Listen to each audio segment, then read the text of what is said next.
Disney World proudly presents The Hall of Presidents, a celebration of Liberty's leaders, narrated by Academy Award winner Morgan Freeman.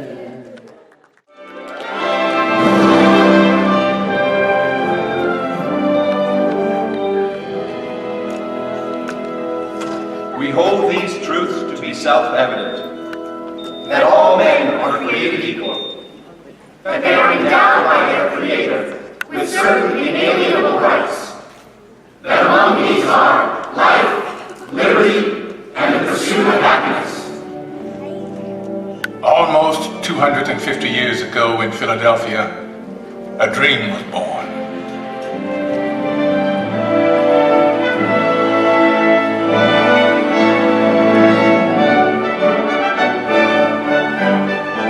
In a time of emperors and kings, it was an astounding revolutionary dream that we, the people, should choose our own leaders, that they should be one of us.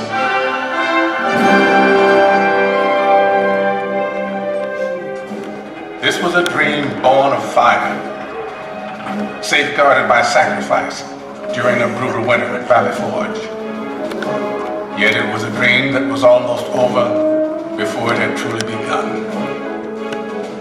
The war for independence had left the American colonies bankrupt.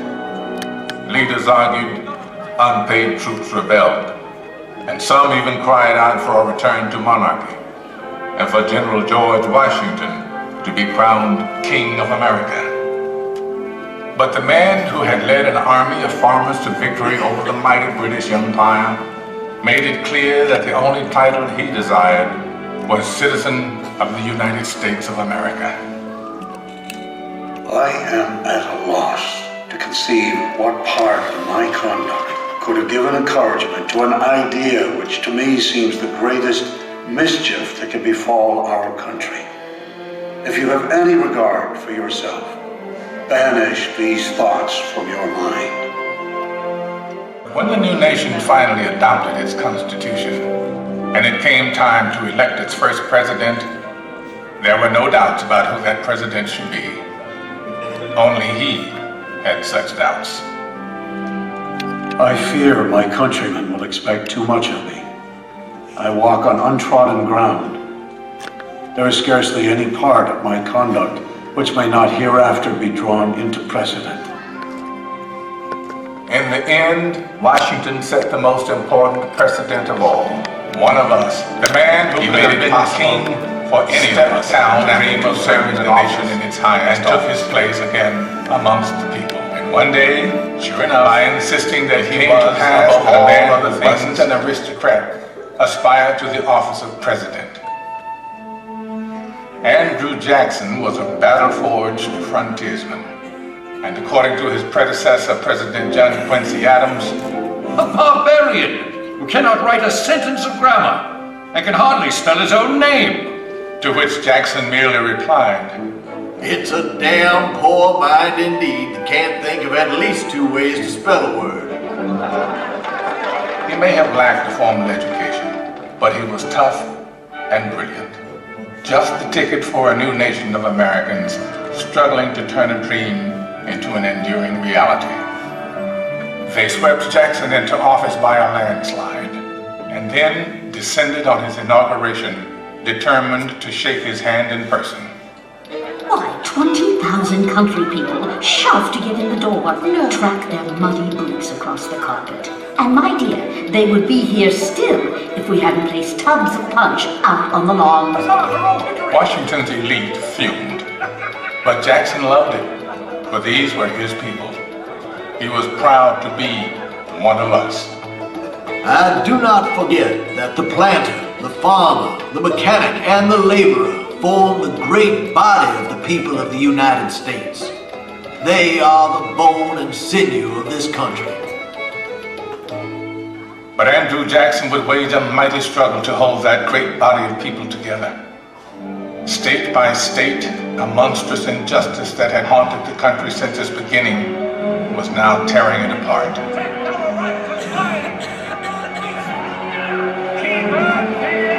As civil war threatened, we searched deep in our heartland for a leader equal to the ordeal ahead.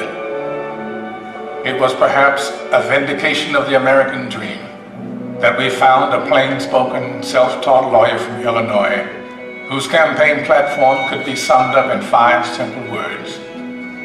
All men are created equal. I say this government cannot endure permanently half slave and half free. A house divided against itself cannot stand. Abraham Lincoln's words touched the hearts of reasonable men. And in 1860 we sent him to Washington, where he would face the hardest task that any American president would ever face. I know there is a God, and that he hates injustice and slavery. I see the storm coming. I know his hand is in it. If he has a place, work for me. And I think he has. I believe I'm ready. I am nothing. But truth is everything. And with God's help, I shall not fail.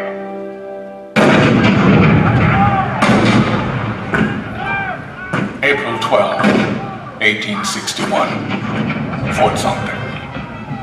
The cannon spoke for war, bitter, violent, and devastating.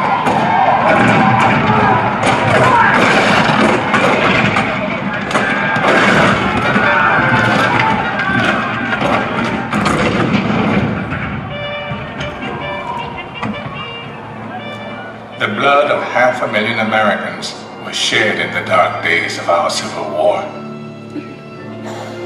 But as the sun rose on a cold November day in 1863, thousands of Americans gathered on the battlefield in Gettysburg to hear President Abraham Lincoln give meaning to our sacrifice.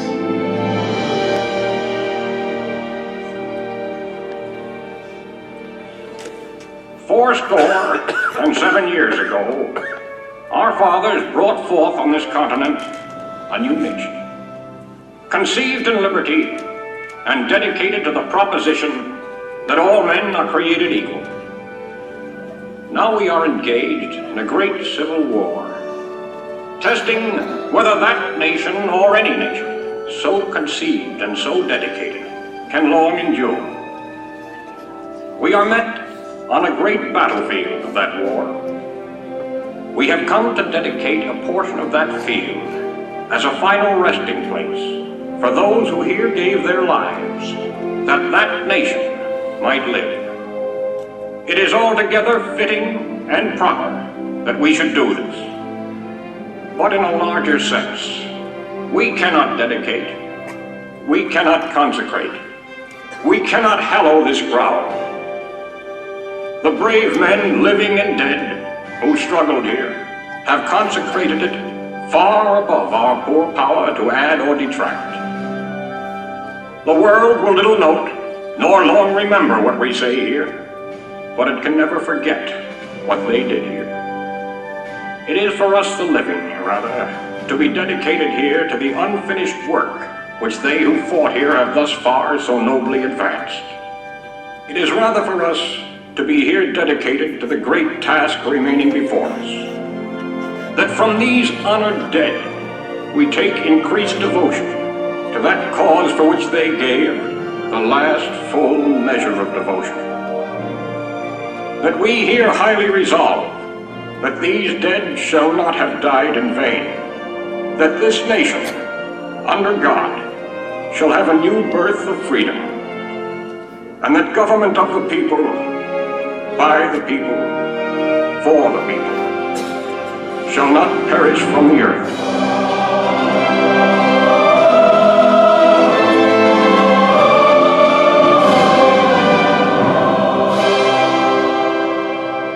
This nation did have a new birth of freedom. And as our frontiers pushed west, we looked for new leaders that embodied our bold new spirit. Leaders like Theodore Roosevelt, born to wealth and privilege, but imbued with the spirit of the American frontier. He rode with cowboys and led his rough riders up San Juan Hill during the Spanish-American War. This kind-hearted, tough guy fought against monopolies and for the working class. We called him Teddy. Anything else would have been far too formal. He even refused to call his official residence the Executive Mansion. To him, it was just a house. It was just a white house. And so, it would always be called. 3 decades later, his distant cousin Franklin Delano Roosevelt would occupy that same White House and lead the country through its hardest trials since the Civil War. A world war was looming, and the Great Depression had paralyzed a great nation. The president we called upon to lead us through those hard times was himself paralyzed by polio. But with determined optimism, he had triumphed. And now he was ready to share his cheerful strength with a badly frightened people. During FDR's fireside chats on the radio, entire cities came to a standstill and listened. Of the people themselves. Let us unite in banishing fear. Together, we cannot fail. In a calm and reassuring voice, he called out to America, and America answered back. We're just modest, middle-class people having lost what little we had. My savings are tied up in a closed bank. I believe that you will guide us through these Protect dark us from days. that conflict in Europe, dear President. And I expect to be in service shortly. Now we know we are not fighting alone. I feel that at last we can hope. With that hope, we began to believe in the future again. FDR had reminded us of the power of the American dream. 16 years later, America's youngest elected president once again called upon the power of the people to change the world. Let the word go forth from this time and place to friend and foe alike that the torch has been passed to a new generation of Americans. John F. Kennedy's stirring words ushered in a historic decade of civic activism, in which ordinary Americans struggled to right old wrongs and chart new frontiers of possibility. It has always been the role of presidents to remind us of our roots, to call us to the future. In their best moments, they speak words that are already there in our hearts, especially in times of tragedy. All I have, I would have given gladly not to be standing here today. We mourn 7 heroes. We mourn their loss as a nation together. You have lost too much, but you have certainly not lost America. For we will stand with you.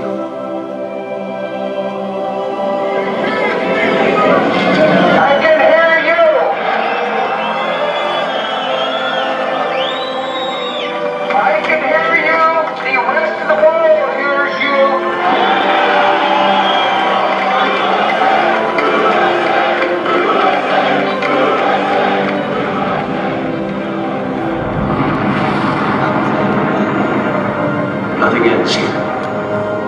Our hopes and our journeys continue. And as our journeys continue, what once seemed revolutionary now seems profoundly simple.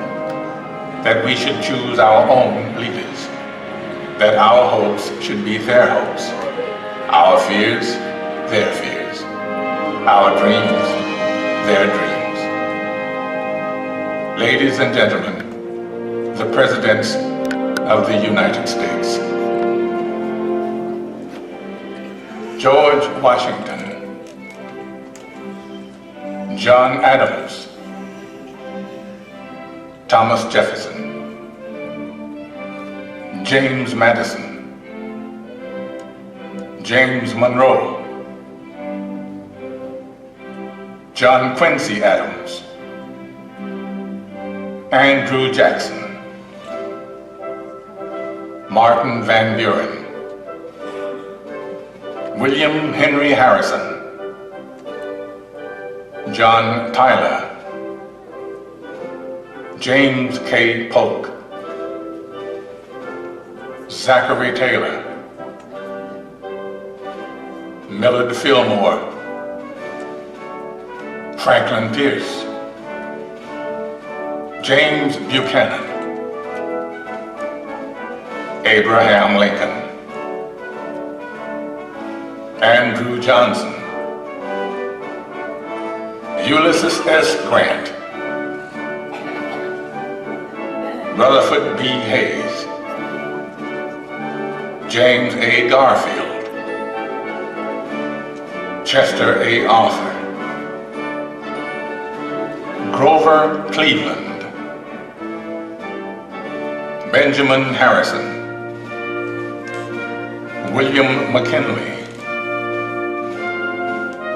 Theodore Roosevelt, William Howard Taft, Woodrow Wilson,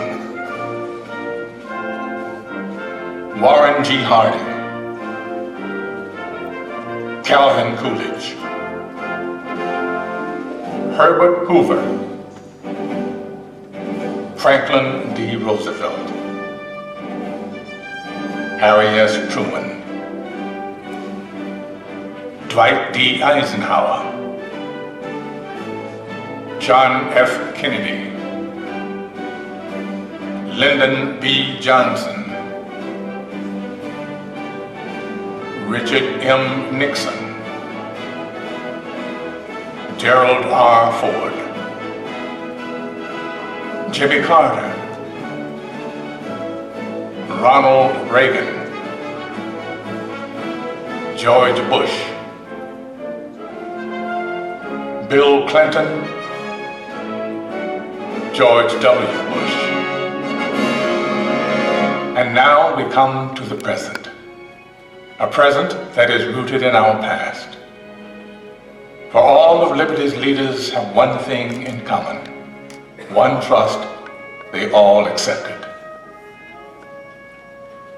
My fellow citizens, no event could have filled me with greater anxieties than that notification on the 14th day of April, 1789, that you had selected me to lead our nation.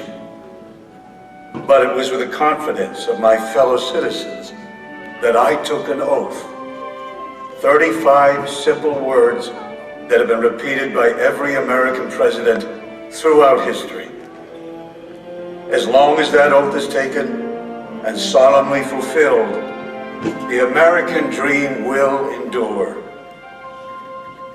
I, Barack Hussein Obama, do solemnly swear that I will faithfully execute the office of President of the United States and will, to the best of my ability, preserve, protect, and defend the Constitution of the United States, so help me God. Ladies and gentlemen, President Barack Obama. The American dream is as old as our founding, but as timeless as our hopes. It is reborn every day in the heart of every child who wakes up in a land of limitless possibilities, in a country where we the people means all the people. We may come from different places and believe different things, but what makes us American is a shared spirit, a spirit of courage and determination, of kindness and generosity. It is a spirit grounded in the wisdom of the generations that have gone before us, but open to the unimagined discoveries and possibilities on the horizon that lies ahead. Let us enjoy it, cherish it, defend it, and pass it on to our children as the bright and beautiful blessing it is, this enduring American dream.